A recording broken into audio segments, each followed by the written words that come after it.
Hey guys, welcome back to the channel. So today is Sunday, November 13th, 2022, and what you're watching here is me rewiring my system. For those of you that have been watching my videos from the beginning, you know that I've actually done this before. Let me explain to you why I'm doing it again here and what I don't like about it. First, when I first wired this system, I really didn't give anything priority. There really wasn't a need for that. And also the very first winter back in February of 21 when I fired this up, I really didn't use the radiant at all. It was strictly snowmelt for the month of February and March, and then it was spring and everything was over. Starting last winter, beginning of the 21-22 season, I decided to fire up the radiant slabs, which would be my basement and my detached garage. The detached garage was already heated with hanging resin or unit heaters. The basement's also fully insulated with closed cell spray foam. It's heated by the furnace of the house, but having those big concrete floors heated is really comfortable. So I fired that up, but what I noticed is that when both are calling, they both tend to suffer a little bit. What I mean by that is that when they're both on, neither one is really getting the temperature it needs. Yes, I could turn up the temperatures on the units above 140, it could go to 150, 160, and I did try that in another video, but I really don't like having the units above 140. I really want to try to keep them there. So I decided last fall that the radiant is more important than the snowmelt, and I really want the garage and the basement to stay warm. So let's go ahead and wire this so that the slabs always have priority over the snowmelt. And I did that by basically installing one of these relays like you see me wiring here that basically broke contact out to the Belimo three-way valve to the snowmelt whenever the slabs came on. And that would be the orange wire. So last winter, it worked well, but I did notice that the snowmelt seemed to be suffering a little bit because for 15 minutes every hour and a half when the radiant would call, sometimes more often when it's colder, the snowmelt would fall behind. And, it would take time for that to catch up. And the more I thought about it this year, the snowmelt is a very results-driven process. Like when I turn that snowmelt on, I really just want the driveway clear. And the snowmelt eventually will get to a point where it'll cycle on off. And in the downtimes, I'm thinking, these masses of concrete in my garage and basement are up to temperature in fully insulated spaces. They shouldn't really lose too much heat if they have to wait for the driveway a little bit. So what I decided to do here, like you see me doing, is I'm actually rewiring this again now to give the snowmelt full priority over everything. So the snowmelt will have priority over not only the slabs, but also the staple up. In addition to that, I also want the slabs to have priority over the staple up because the staple up is really just floor warming for us. It's underneath our kitchen, master bedroom, our bathrooms. Yeah, it's really nice when it's on, but it's not a necessity. My house is already heated with a forced air furnace. It's really not a big deal if that shuts off for a couple of days and then comes back on. So that can be least in line, basically. Another reason that I wanted to redo this a little bit was for those of you that have been watching and subscribed to my channel, you'll notice that at the end of the videos, I like to provide statistics for you guys. I like to clock the gas meter. I like to track not only how long the system has been running in total, but also how long have the heaters been running and what did it cost me per event. So that's the end screen that I put on most of my videos where it shows, okay, but the system was on for 12 hours, the heaters ran for 6, and it cost me, $8 for this event. How I do that is through these Samsung smart switches. It's these power outlets here that they monitor electricity flowing through them in watts. And in SmartThings, I can set certain routines that will alert me whenever the power exceeds a certain value or drops below a certain value. So what I would do is go in and set up a routine that says, okay, whenever the power flowing through this power meter, this Samsung SmartThings power meter exceeds X amount of watts, then send me a message that says the system is on. And then when it drops below this, send me a message saying the system is off. Unfortunately, with the way that I had this wired before, The relays in this box were primarily just turning on and off the primary loop pump. I mean, originally I just had three relays in there, the initial setup, and they just turned on and off the wires that connect the power from the outlet to the primary loop pump. The Samsung SmartThings outlet, power meter outlet, just senses power. So it has no idea what zone is calling and what zone is not calling. And for me trying to do statistics and show you guys, once I added the slabs into the system and started heating the slabs, it was almost impossible for this little SmartThings device here to know, what zone is calling. So I would have to go back and do that. And I'd have to figure out, okay, I know from times when the snowmelt is not on that the slabs will call and run for 15 minutes every hour and a half. So I'd have to basically make a chart and figure out, okay, well, the power meter is showing that the system was on for this, but really 15 minutes of it was probably for the slabs, and it just wasn't a very accurate way of doing it.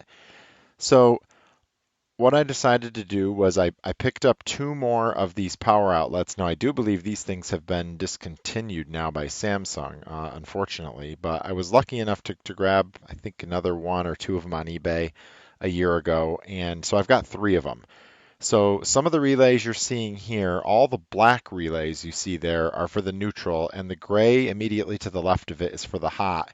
So each zone is going to have its own hot and neutral relay shutting off the power for the primary pump. And each zone is also going to have its own Samsung power meter, SmartThings power meter, monitoring it. So this will make it very easy for me to tell when the snowmelt's on. I can have the snowmelt power meter, the one for the snowmelt zone, send me a message saying, hey, the snowmelt's on, and when it shuts off, another one will come on, and it'll just go from there. So what you're seeing here is each zone has four wires coming back from it. It has red, black, blue, and orange. The red wire coming back from each zone is 120 volts when the zone is calling for heat. Okay, the black is when the zone is on. So when the little smart light switch over there on the left for either radiant or snowmelt is on, the black for that zone is hot all the time.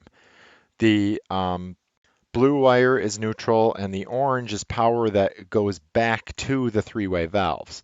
So what I can do here is basically when a zone like the snowmelt calls, the red wire coming from that zone is hot, and I have a blue wire which is its neutral.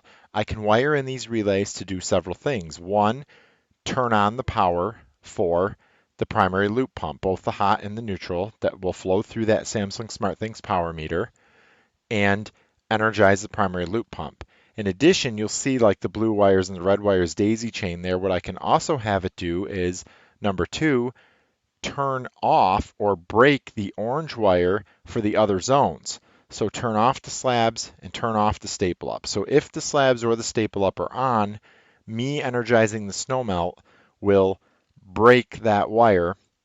And basically, as long as you wire this correctly to the normally closed terminal, when the snowmelt is off during normal operation, the power will flow freely through those relays and it'll work fine. But when that snowmelt turns on, the relay will open and break the connection.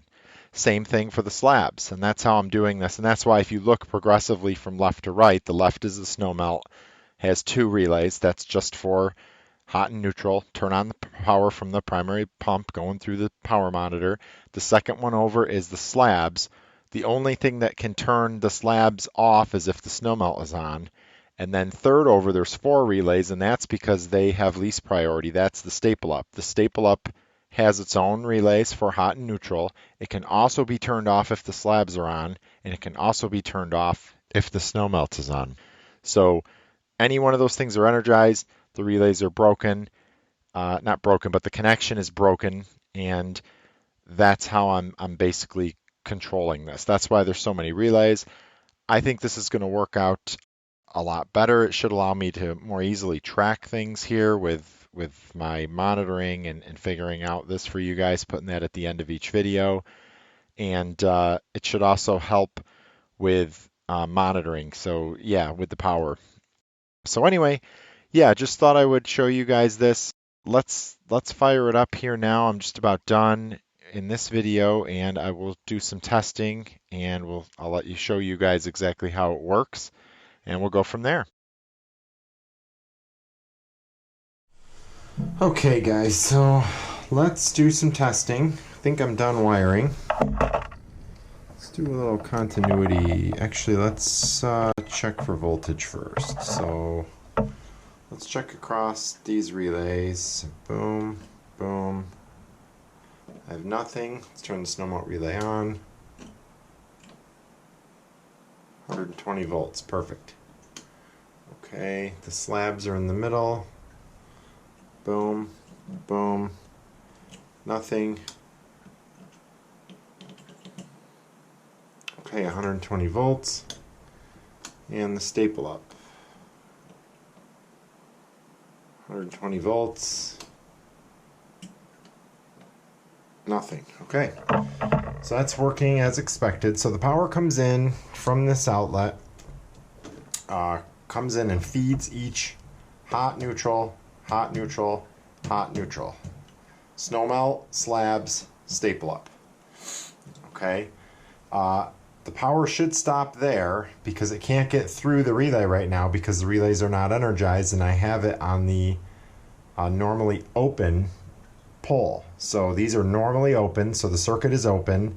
When it's energized, the circuit will close and it will allow the hot and neutral to pass through to the pump. Now on the back side, they're all daisy chains, so the neutral connects to the neutral, connects to the neutral, hot to the hot to the hot. So it doesn't matter if one or two or all of them are on, which they can't be because of the way we wired it, but it doesn't matter. The power all goes to the pump the same way. So, you know, the only other thing I probably should have done was take a ground out of here, which goes to that pump, and tie it in with our grounds here. And I really should probably do that, just so that that pump is grounded. So let's do that. It won't take long, and I would feel better about it if it's grounded. So the whole circuit down here is on a GFI, so I mean it's not totally critical, but let's open this up here. You can see this right here.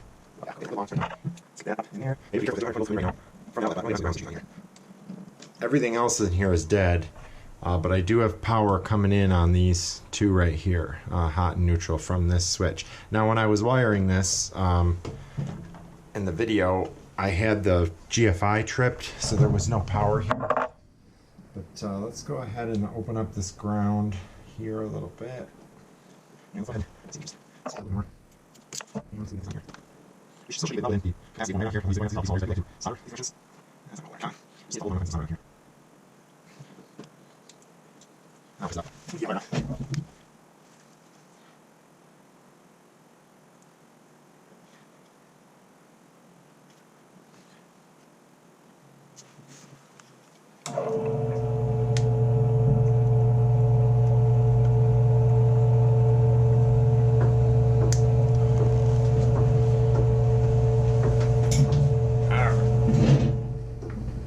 Of course, the heaters are going to come on right now, but that's okay. Like this. All right, now.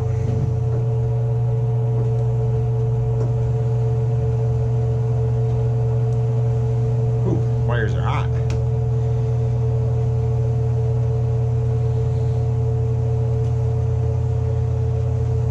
Okay.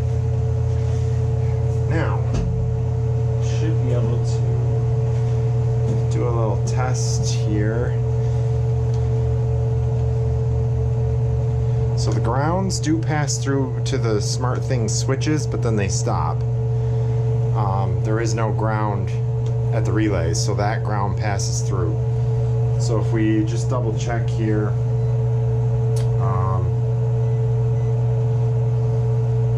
let's go to continuity. I don't know if you guys can hear this with the heaters running, but let's go ahead and tone here and here. Yep, okay. Let's tone if I can get this in there. Maybe that's in there. No, I don't think it is. Come on. Get that in there somehow. Okay, we got a good ground connection there. We should then have a ground connection here. If I touch this on the ground in here. Yeah, okay, we're good there. And I know this kind of sucks. It looks shady in this box, all jammed in like this with these things, but it will be covered. And it's really the only way I could think to do it. You know, there is a cover that goes over all of this. Nothing's exposed. It is technically in a box. So we should be okay. It's all the same voltage and it's all fed from the same source. Same breaker, same GFI circuit. So, you know, the electricians out there, you guys can give me a hard time about it, but I'm comfortable with it.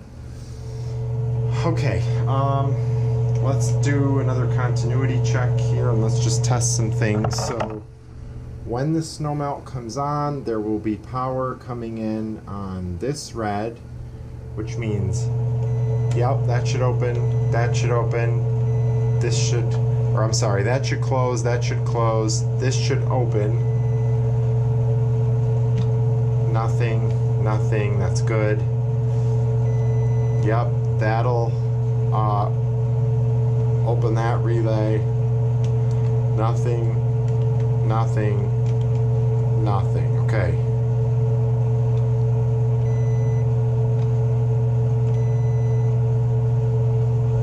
Okay, perfect, okay. Let's go neutral, yes.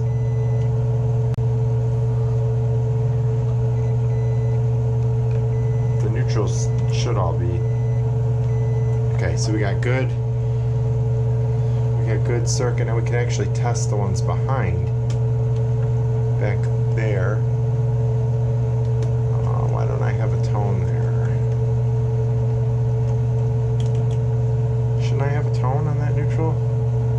Oh no, that's the neutral for over there. Okay, so I guess technically if we go into this, although it's a tamper resistant outlet, what a pain in the butt. I guess we could, well, it might trip the GFI screwing around with that. We should be able to stick this in the neutral and have neutral on all there, but I'm pretty sure that's good. We should have continuity between them. Yes. Same with the hot. We're good to go there. So I'm pretty confident we're good there. Let's check the slabs. Yes. All of this should be a no. This should be a no. Should be a yes. No. Perfect. Let's check the staple up. No.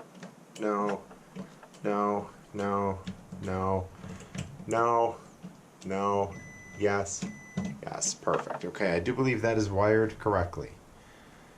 So, what we can do now is, let's test it out here. Okay. So, let me pick you guys up, bring you over here with me. Don't mind the mess down here. We got a big snowstorm coming and I'm trying to get this done. So for now I'm going to shut off all the pumps because I don't want the pumps to come on right now. I am going to turn on the radiant heat. Okay, and that's just going to turn on those aquastats. They both should be calling because we should be below the set point here. So this is at 82 with an 11-degree differential. And we're at 73, so that is not going to call. We can override it though. Okay, and this is at 70 with a 14. That's because I didn't use this at all last winter and I had that set really low. Okay, so let's go ahead and simulate that the staple up is calling for heat. Perfect. That three-way valve is opening. and we have a red light on. Now what happens if the slabs call? What should happen is that should shut off, this should turn on, and that valve that's opening right now should close and the one in the middle should open. Oh, okay. Just tripped a breaker. So, not good. I saw that puppy pop too, if I got that on camera. Something is not wired correctly here.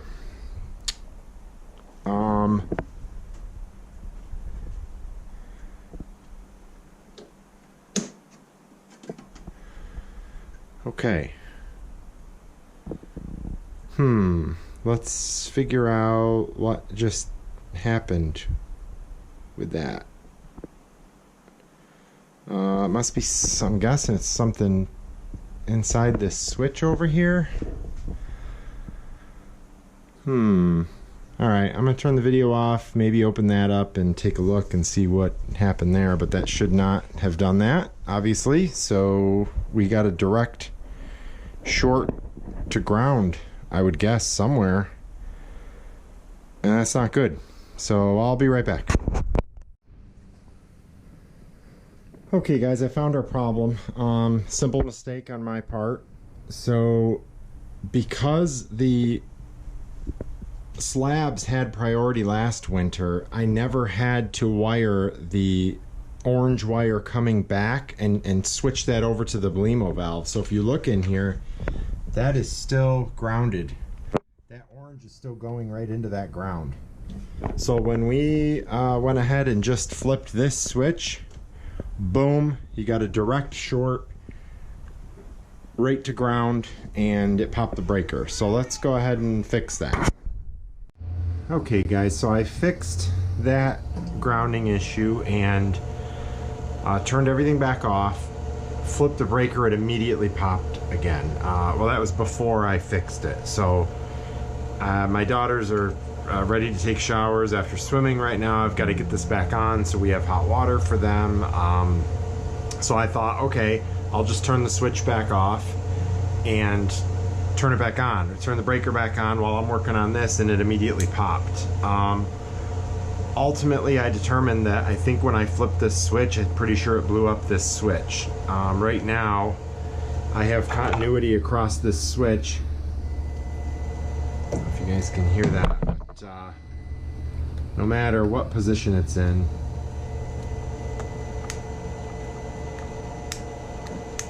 so when we did that, I think the switch took the blow, and that's why when I turned the breaker right back on, even though this was off, it tripped immediately because technically this was still on. So luckily I got a bunch more of these. I'm gonna run out to the garage and grab another one, put this in, and we should be back in business. Okay guys, got the new switch here, and just to show you how it's supposed to work,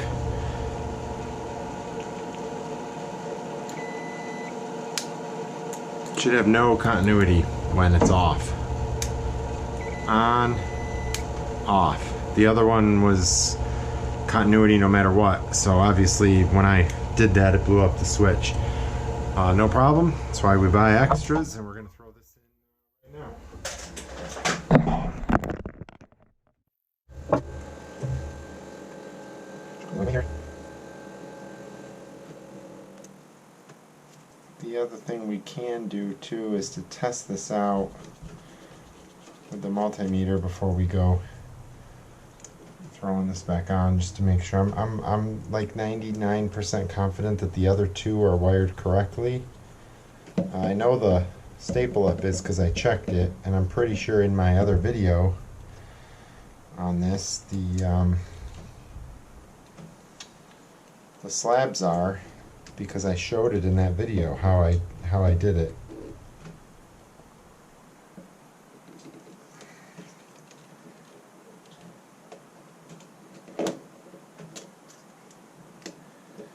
But we can check it with the voltmeter before we go putting power back to things and blowing stuff up again. You know, I could edit this out, but you know what? It's good for some of you guys, I think, to see. You know, sometimes this stuff happens when you're working on this stuff, and it's okay. You know, it's as long as nobody gets hurt and nothing burns down or anything, then you live and learn. You know, it's a troubleshooting thing. You got to figure out what happened and figure it out. It's part of building something like this, is that you can't be afraid to make mistakes, and I'm not afraid to share my mistakes with you guys. Obviously, if you watched me build this entire system, you know, I had a lot of joints that leaked. I'd never soldered before, but that's okay. I'm not embarrassed about it, and I showed you guys them, and you figure it out, and you move on, and okay, it's nice and tight. That's nice and tight. We're off. Try this again. I do believe the kids are out of the shower now, so but first let's do this.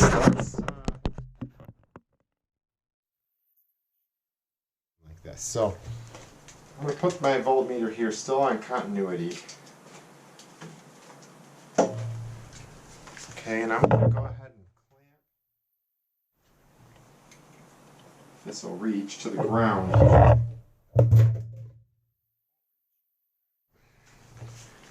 Put this in the middle. And I'm going to go ahead and I'm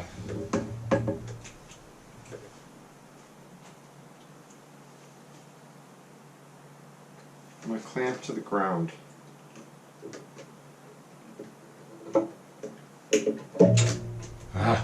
It'll stay on there because it's round. Try that again.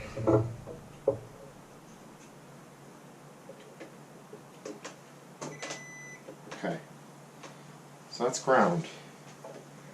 Now, I don't have any grounds coming back into this box. So before, when we flipped that switch, it was immediately grounding the orange wire, which had 120 volts directly to it, and that's why the breaker popped. But now, you know, none of this is plugged in, so we're good here. Do I have ground on anything in here right now? I should not.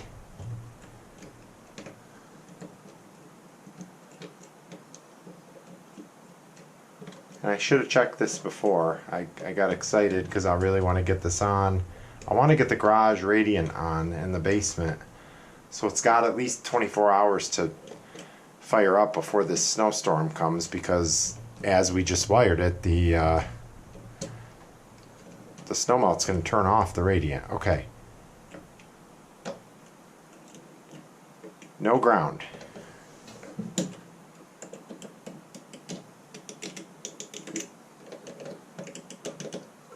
Okay, no ground on anything here now. Let's try neutral.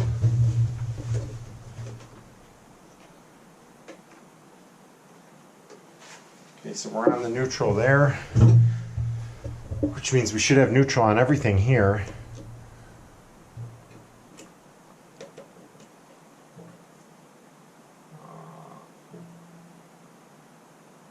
We should have neutral here, should we not?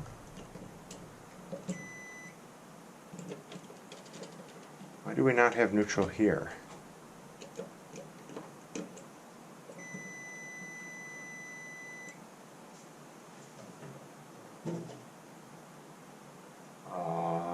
Okay, that's a little weird.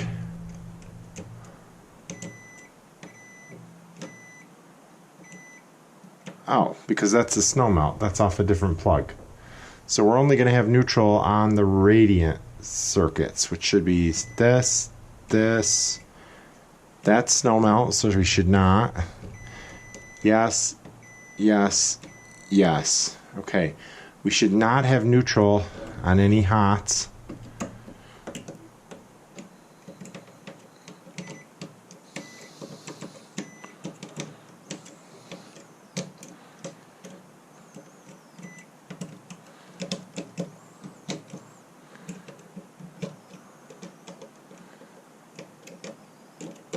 Okay. And while we're at it, let's just check the hot.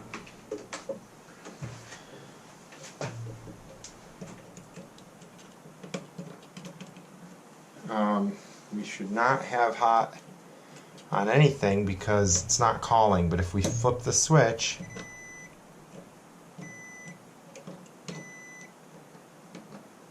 okay,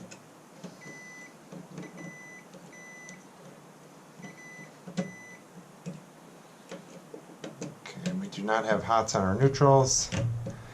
Okay, I think we're in better shape now. I think this will work. Let's go ahead and plug this back in.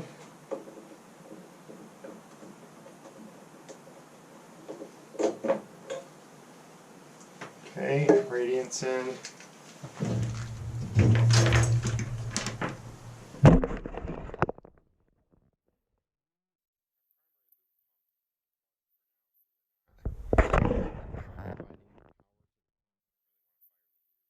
I mean, we could plug it in and it should not do anything. Just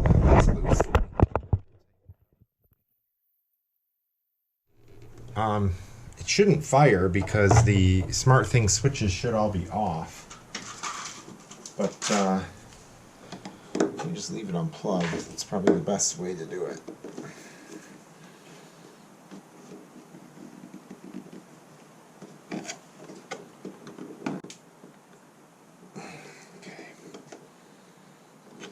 All right. Okay.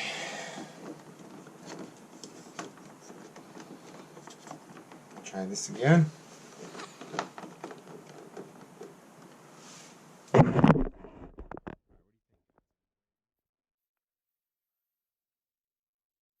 Get on. Okay, that's good. Our aquastats are on. Pumps are off because those switches are off. Let's simulate the staple up. Okay, that relay's on, which would mean the pumps would be on. That valve is opening. What happens if we turn on these again? Okay, now that's on. That should be off. They're both on. Okay, that's a problem.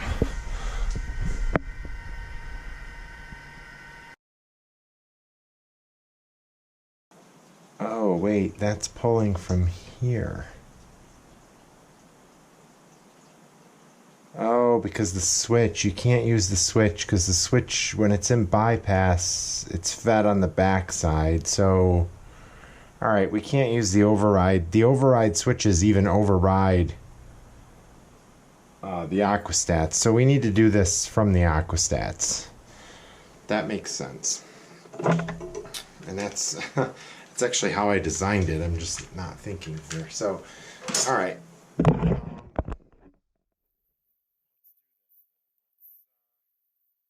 Radiance on. Let's go ahead and get the Snowmelt onto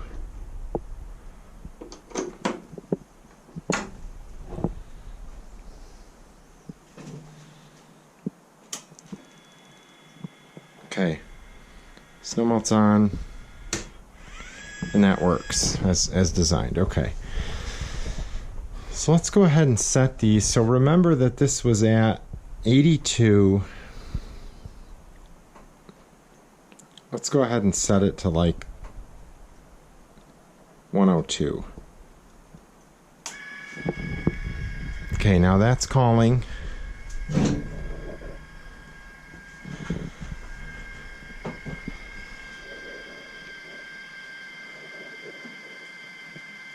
Let's go back down to, okay.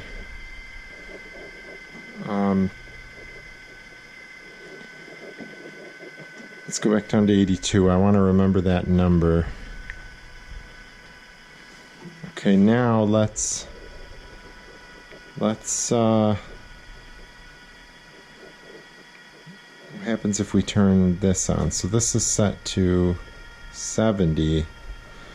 Let's turn this up to 100. Okay, that is not coming on because this is overriding it. Now let's see if we could turn this off. Let's take this down to like 70.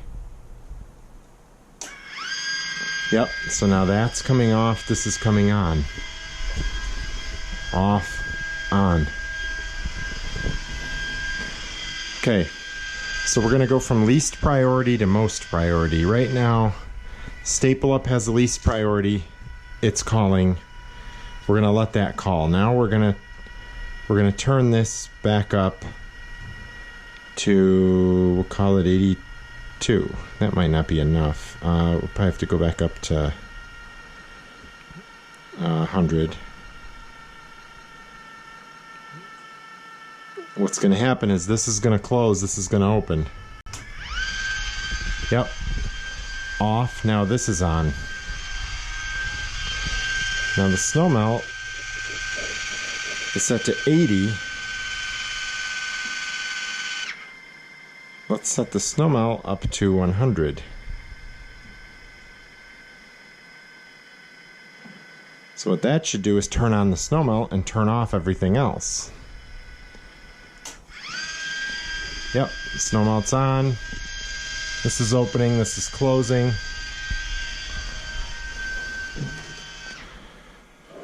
Perfect. Okay, that works great. That's exactly what I wanted.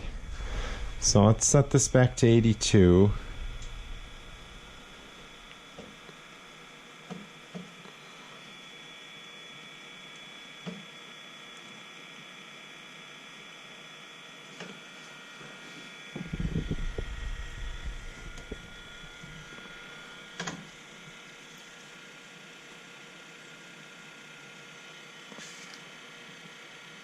Okay, first time this valve's been exercised since spring, so I hear some clicking. I just don't know what that is.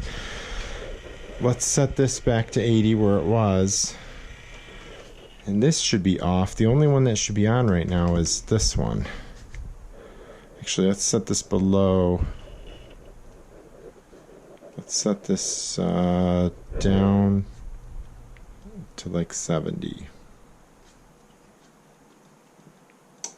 Okay, so that's off, but this is on. Now when the Snowmelt goes off,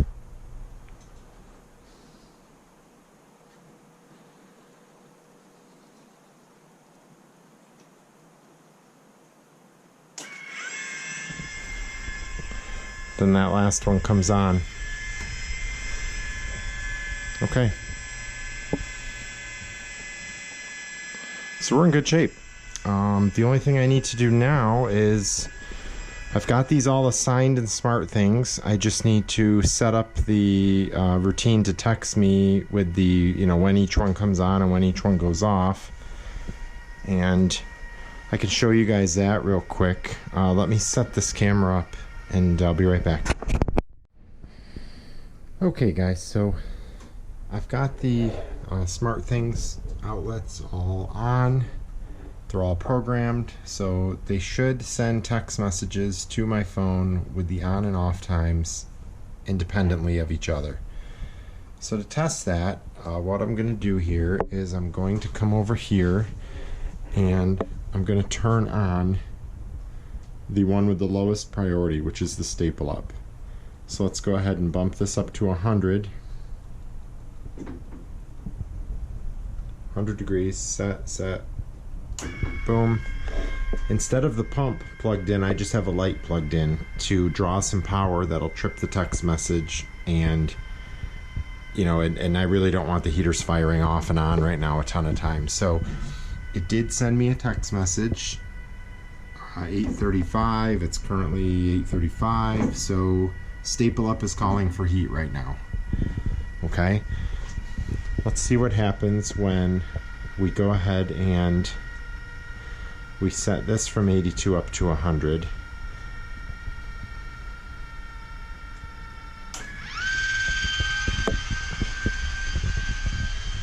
Okay, Staple Up is no longer calling for heat.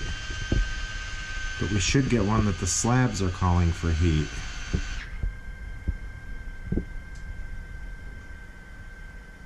And we're not getting a message saying that the slabs are calling. So I might have to go in and look at that routine.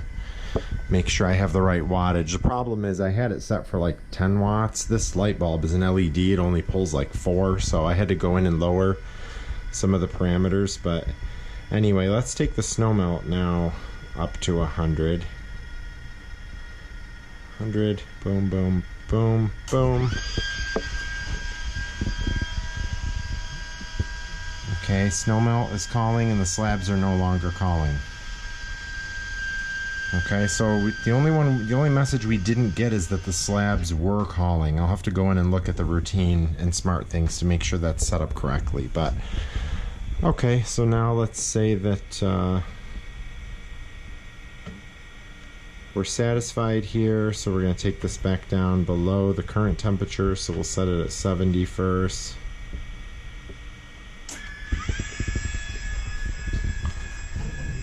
Okay.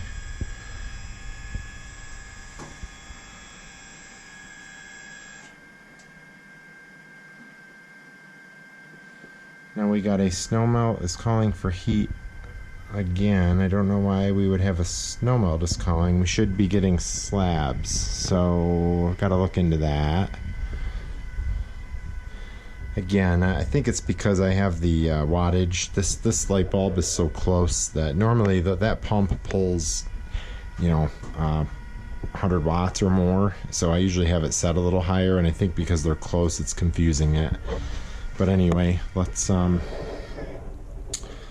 take this back down. Take this back down to 70.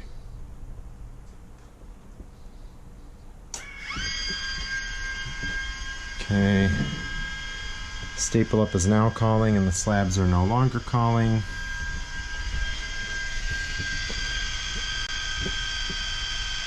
Let's take this back down.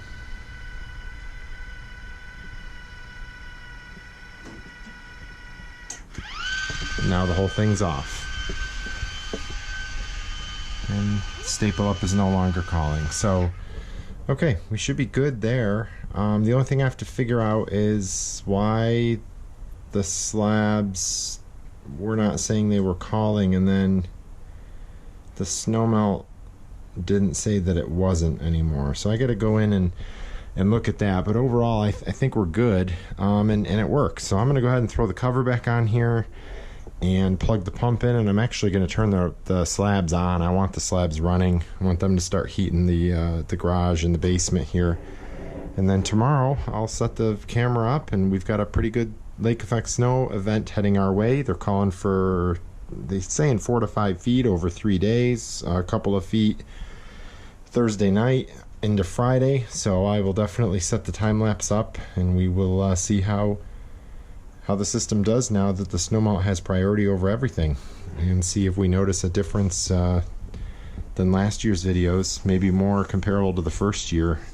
See if we don't get those little patches of snow on the slab. So anyway, thanks for sticking around with me here while I rewired this. I think it's a success, and we'll know for sure after the first snowfall. And then just so you guys know, what this does is the timestamps on here are what I go through and put that all into a spreadsheet, and that's how I calculate how long the heaters actually ran to get an estimated cost from the gas meter and everything. And I put that at the end of all my time-lapse videos, how much this particular event cost me in money to run the system, and people seem to like that. So that's where I get this.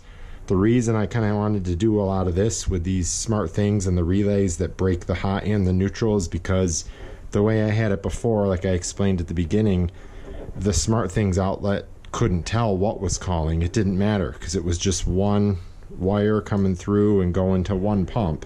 So whether it was the slabs, the Snowmelt, the radiant, the staple up, didn't matter to the smart thing sensor. It would just say it's on or off. And for me, I would have to go back and try to figure out, okay, what was calling though? Was it the slabs that were calling or the Snowmelt? And it was more difficult to get an estimate. But this should really help. Throw the cover back on here so we're safe. In case the kids come down here or something, there's nothing live. And we're good to go. So thanks for watching, and we'll see you on the next one.